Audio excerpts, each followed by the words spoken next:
Ustazah ya. Kita akan belajar pendidikan agama Islam dan budi pekerti.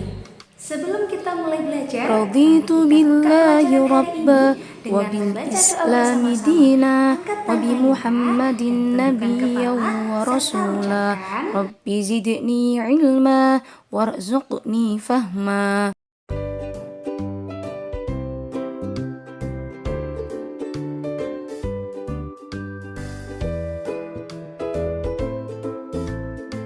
Anak-anak, hari ini kita akan belajar tentang perilaku terpuji. Nah, adakah dari kalian yang tahu apa itu perilaku terpuji?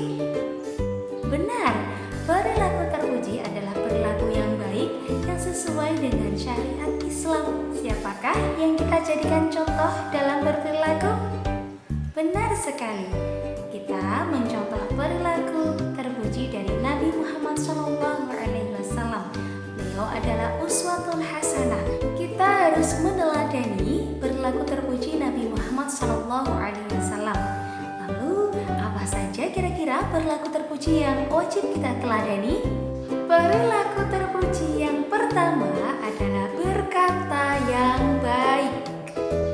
Allah Subhanahu wa Ta'ala memerintahkan kita semuanya untuk berkata yang baik dan jangan berkata yang buruk. Kalau kita tidak bisa berkata yang baik, maka lebih baik kita diam. Agama Islam selalu memerintahkan kita semua agar berkata yang baik. Allah menerangkan dalam Quran surat Al-Baqarah dan bertutur katalah yang baik kepada manusia. Quran Surat Al-Baqarah ayat 83.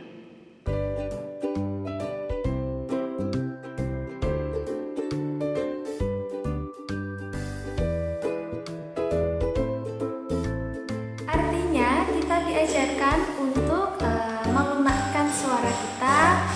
Kita harus sopan, harus santun, harus lemah lembut, tidak boleh kasar, tidak boleh mengeraskan suara kita saat berbicara dengan orang lain, dan kita juga tidak boleh berbicara yang sia-sia, misalnya berbohong atau membicarakan orang lain. Kita bisa menerapkan perkataan yang baik dalam kehidupan kita. Misalnya, yang pertama, kita ucapkan salam kepada siapapun yang berpapasan dengan kita atau bertemu dengan kita. Assalamualaikum. Kemudian ketika kita diberi salam, maka kita harus menjawab salam. Bagaimana jawab salam? Waalaikumsalam. Yang ketiga, kita harus berpamitan dengan orang tua kita saat kita keluar rumah atau bepergian. Yang keempat, saat kita akan berangkat ke sekolah, maka kita harus berpamitan. Yang kelima, ketika kita berkata, tidak boleh berbohong. Kemudian yang keenam, kita harus memberi kesempatan orang lain untuk bicara. Jangan semaunya sendiri. Oh, yang boleh ngomong cuma saya, kamu nggak boleh ngomong. Itu tidak boleh. Kemudian ada lagi, tidak boleh menjelek-jelekan orang lain, apalagi itu orang terdekat kita, teman kita, orang tua kita, tidak boleh dijelek-jelekan. Maka kita harus terus berlatih untuk berkata yang baik. Sekarang coba kalian perhatikan di halaman 47 LKS kalian, kegiatan 1. Di situ ada 2 gambar yang berbeda. Coba dilihat gambar yang sebelah kanan, ada 2 anak yang saling menjulurkan lidahnya, saling melet, ya kan? Kemudian lihat gambar yang sebelah kiri, ada beberapa anak yang pulang dari bepergian, kemudian mereka berpapasan, mereka saling menyapa dengan salam. Manakah perbuatan yang dikatakan berkata yang baik? Pintar. Gambar yang menunjukkan perkataan yang baik adalah gambar yang sebelah kiri, karena mereka saling menyapa dengan salam. Nah, sampai di sini bisa difahami ya anak-anak ya? Alhamdulillah. Perilaku terpuji yang kedua adalah hormat dan patuh. Hormat adalah perbuatan terpuji yang harus dilakukan kepada orang lain, baik itu ibu guru kita, bapak ibu kita, teman kita, orang yang lebih tua, dan kepada siapapun. Sedangkan patuh adalah sikap taat pada peraturan atau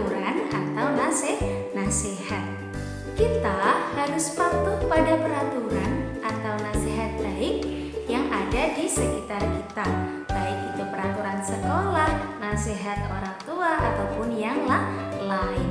Perilaku hormat dan patuh bisa kita terapkan kepada siapapun, di antaranya yang pertama kepada kedua orang tua kita. Anak-anak, hormat dan patuh kepada orang tua adalah amal yang disukai oleh Allah Subhanahu wa Ta'ala. Kenapa? Ya, karena orang tua kita adalah orang yang berjasa untuk kehidupan kita. Mereka lah yang menyayangi kita dengan tulus. Makanya kita harus berbuat baik kepada mereka dengan bersikap sopan dan santun. Kita patuhi perintahnya, kita jalani nasihatnya.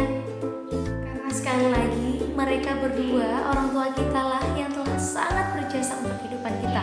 Makanya kita harus menghormati dan mematuhi perintah keduanya. Beberapa perilaku hormat dan patuh kepada orang tua yang bisa kita terapkan dalam kehidupan sehari-hari adalah berbicara dengan lemah lembut. Iya ibu, iya bapak, selalu bermuka manis dan bertutur kata yang baik. Ketika dipanggil, kita segera datang. Minta izin jika kita hendak bepergian. Kemudian kita doakan keduanya.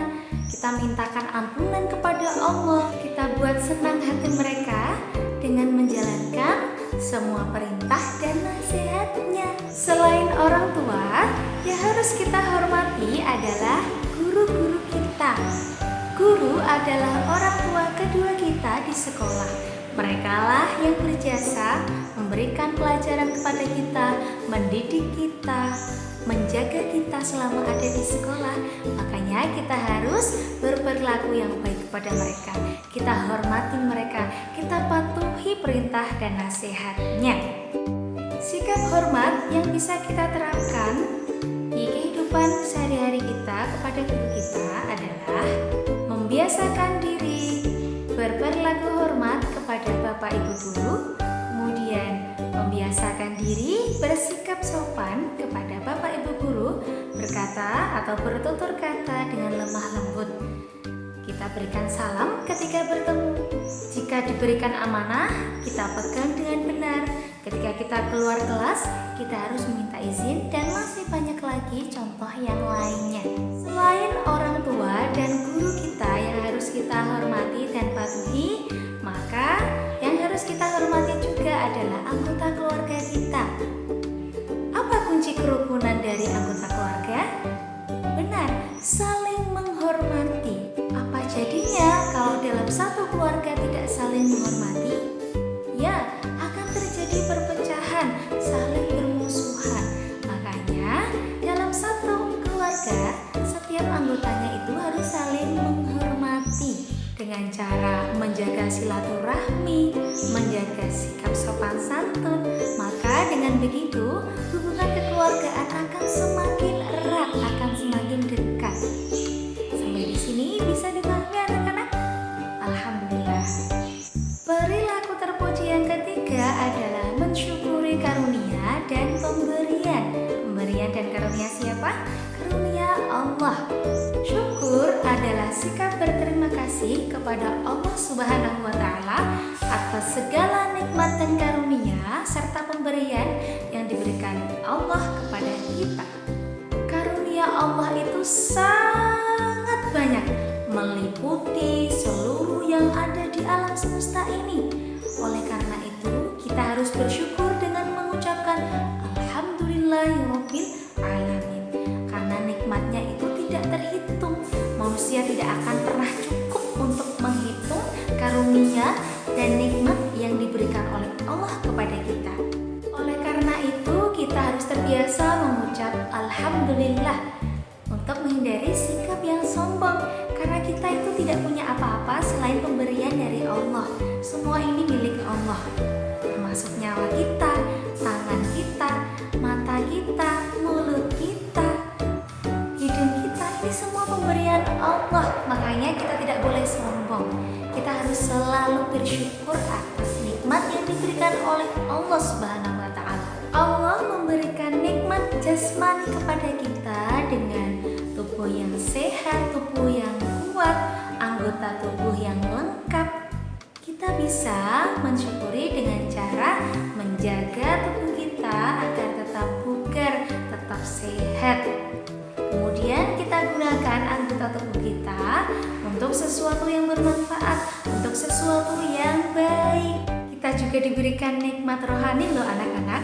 Kita merasa senang, kita merasa bahagia, kadang-kadang kita juga merasa sedih. Itu semua nikmat. Oleh karena itu, kita harus mensyukurinya dengan cara meningkatkan ibadah kita. Kita juga diberikan nikmat rezeki yang banyak. Ada minuman, ada makanan, ada mobil, ada uang, semua itu pemberian Allah. Makanya harus kita gunakan dengan sebaik-baiknya, dengan tidak digunakan secara berlebihan. Allah juga berikan nikmat rezeki kepada kita, memberi kita makanan, minuman, uang, mobil, rumah, pakaian. Itu semua harus kita syukuri dengan cara kita keluarkan melalui zakat, kita beramal, kita tidak menggunakan secara berlebihan untuk hal yang sia-sia, tidak boleh. Kita harus mensyukurinya dengan melakukan hal-hal yang baik. Perilaku terpuji yang keempat adalah pemaaf. Ada yang tahu pemaaf itu apa? Pemaaf adalah sikap atau perilaku yang mudah memaafkan orang lain. Allah Subhanahu wa Ta'ala sangat menyukai orang-orang yang mudah memaafkan, orang-orang pemaaf. Orang-orang yang pemaaf berarti telah meneladani sikap pemaaf dari Nabi Muhammad SAW. Semasa hidupnya Nabi Muhammad selalu memaafkan orang-orang yang berbuat jahat, yang berbuat salah kepadanya. Sejahat apapun, Nabi Muhammad tetap memaafkan. Beliau tidak pernah dendam. Apalagi kita manusia biasa. Kalaupun ada teman kita yang berbuat jahat atau berbuat salah kepada kita, alangkah baiknya kita segera memaafkan. Kita melapangkan hati kita untuk memaafkan. Karena dengan memaafkan kesalahan orang lain, maka hati kita akan menjadi lebih tenang. Kita berjabat tangan dengan tulus dan ikhlas, maka kita akan memiliki banyak teman. Coba bayangkan, anak yang pendendam, suka marah, apakah punya banyak teman? Tidak. Karena yang akan memiliki banyak teman adalah orang-orang yang mudah memaafkan. Coba diperhatikan LKS halaman 52, kegiatan 5. Di situ ada gambar anak yang sedang diusili oleh temannya. Bukunya diambil. Kira-kira perbuatan temannya itu salah apa enggak? Salah. Tapi meskipun teman kita salah, kita ingatkan. Kita maafkan kesalahannya. Sampai di sini sudah paham ya anak-anak? Perilaku terpuji yang kelima adalah jujur. Anak-anak, ada yang tahu jujur itu artinya apa? Pintar. Jujur artinya berkata apa adanya. Tidak ada yang ditutup-tutupi, tidak ada yang ditambah atau dikurang-kurangi. Sesuatu yang dikatakan adalah suatu kebenaran, bukanlah suatu kebohongan. Dengan kita berperilaku jujur, maka kita telah meneladani Nabi Muhammad SAW. Nabi Muhammad sejak kecil selalu berperilaku jujur, baik dalam perkataan maupun perbuatannya. Oleh karena itu, Nabi Muhammad diberi gelar apa anak-anak? Ada yang masih ingat? Pintar, diberi gelar Al-Amin, yang artinya dapat dipercaya. Oleh karena itu, kita harus meneladaninya dengan berbuat jujur, berkata jujur. Artinya kalau kita jujur itu kita tidak berbohong, kita bertanggung jawab atas apa yang kita ucapkan. Orang yang jujur juga selalu menepati janji. Kalau orang yang suka berbohong pasti ingkar janji. Nah, anak-anak, perilaku jujur itu banyak sekali loh manfaatnya. Kita akan disayang Allah, kita akan disayangi orang tua, disayangi oleh guru, punya banyak teman. Kehidupan kita akan membaik dengan jujur. Kita akan dituntun Allah menuju jalan ke surga. Siapa yang tidak mau? Tentu tidak ada. Pasti semuanya mau masuk surga.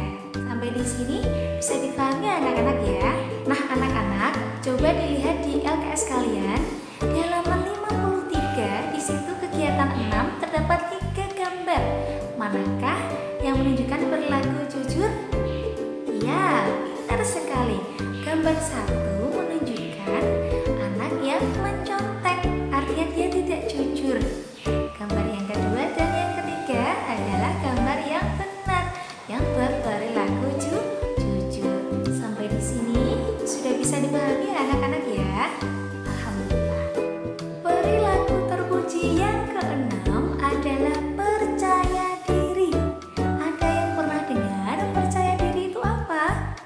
Ya, percaya diri adalah salah satu sikap yakin. Percaya diri itu berarti yakin terhadap kemampuan diri sendiri dan tidak tergantung dengan orang lain. Anak yang percaya diri pasti tidak akan takut jika diberikan tugas oleh bapak ibu gurunya. Kalau dapat tugas, ya aku dapat tugas, ya aku dapat PR. Anak yang percaya diri pasti dia tidak mudah putus asa, selalu pantang menyerah, suka mencoba hal-hal yang baru, dan saat mengerjakan sesuatu dia pasti tidak ragu-ragu, penuh semangat, riang, dan tidak pernah mengeluh. Percaya diri itu bukan berarti sombong ya. Dengan kita percaya terhadap diri kita, maka kita akan terlatih hidup mandiri, terlatih untuk bekerja keras, bisa membantu belajar adik kita, dipercaya teman, dan bisa menolong teman yang kesusahan. Anak yang percaya diri pasti akan mudah menggapai cita-cita karena dia tidak pernah memandang dirinya itu rendah atau minder. Makanya anak-anak, dari sekarang tidak boleh minder ya, tidak boleh merasa rendah diri. Setiap orang punya kelebihan dan kekurangan masing-masing. Tugas kita adalah bekerja keras dan mengembangkan kemampuan kita agar kita mudah menggapai cita-cita. Nah, coba sekarang perhatikan LKS kalian di halaman 55, kegiatan 8 di situ ada 3 gambar. Gambar pertama menunjukkan seorang anak yang maju di depan kelas. Dia seorang ketua kelas. Kemudian gambar yang kedua ada seorang anak yang sedang menangis. Gambar yang ketiga ada seorang anak yang sedang diminta maju. Manakah yang merupakan perilaku percaya diri? Pintar. Perilaku percaya diri ditunjukkan oleh gambar yang ke-1 dan yang ketiga.